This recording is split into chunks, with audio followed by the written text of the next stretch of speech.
Good afternoon, class and profession. My name is Eugene Edwards, and I have chosen eating Christmas in the Kalahari. So I believe the main idea of eating Christmas in the Kalahari is that people from a different culture can't be misunderstood because they have different values and ways of thinking.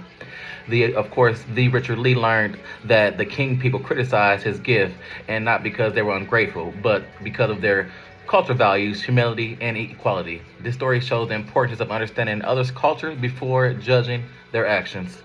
So I kind of feel that it was more so of judging before they had all the necessary answers, and more so in that order. Next question was discuss how the article illustrates the impact of the worldview of the interpretation of cultural meanings. I would like to say that the article that impacted the worldview by showing how Richard Lee and Kong's people interpreted the same events in very different ways. In Lee's review, I'll say that criticizing him acts as ungrateful, disrespectful because his worldview value praise and appreciation for generosity. In order to contrast for King, worldview, he overly emphasized humility and equality, so that insulting the meat, the quote, to prevent anyone from becoming prideful or feeling superior than others. So he wanted a fair share of equality in a nutshell. Next question.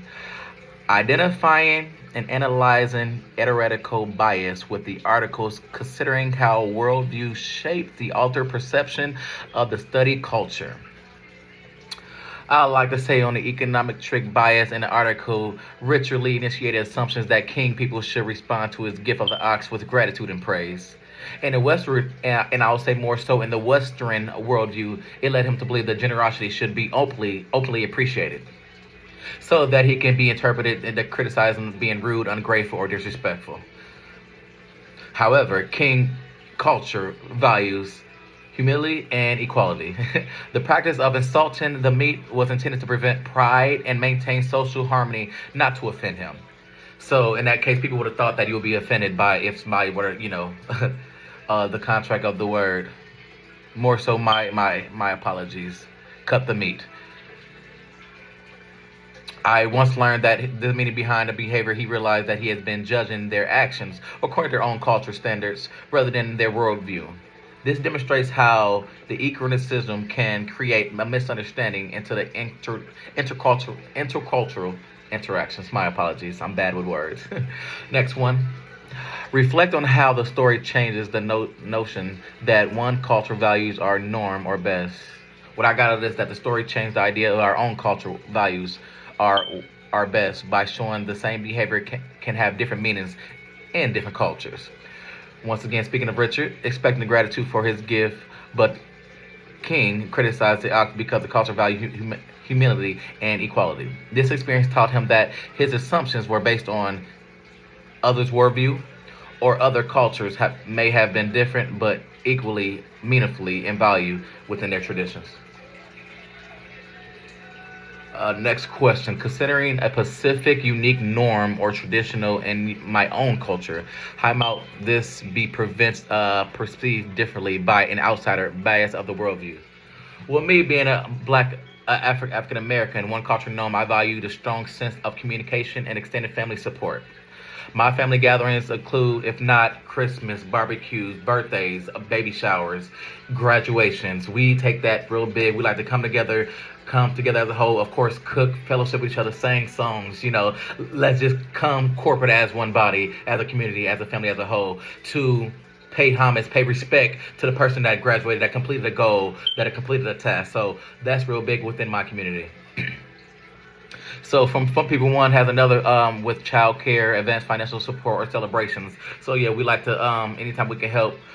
With my church, we always like to give donations. We like to have food support. Any type of clothing, any garments that we don't use at home that we just like any way that somehow we can support ourselves and support the needy and the homeless and the people that just need some type of support.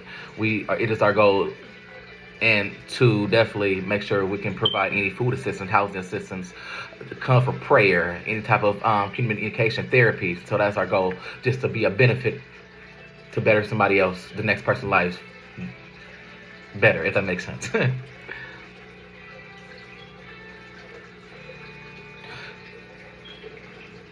So I also would say someone from a culture that values independence and individual might see this as a level of involvement or unusually overly personal. However, from my perspective, it reflects on love. I'm built on love, unity, mainly support. This example shows how a person's worldview influence on how I interpret the cultural traditions and behaviors. I have two more questions here. Propose a best practice for communicating across culture by incorporating insight or worldview and perceptions, influence interactions supported by at least one example from this article. What I got out of this article, a best practice from intercultural communication is to avoid making assumptions. That's the number one answer I believe that it should be. And seek to understand another person's worldview, another person's understanding. This before making assumptions, before saying, "Oh, this person's like this person like that." Take heed to listen and get an understanding of where they're coming from.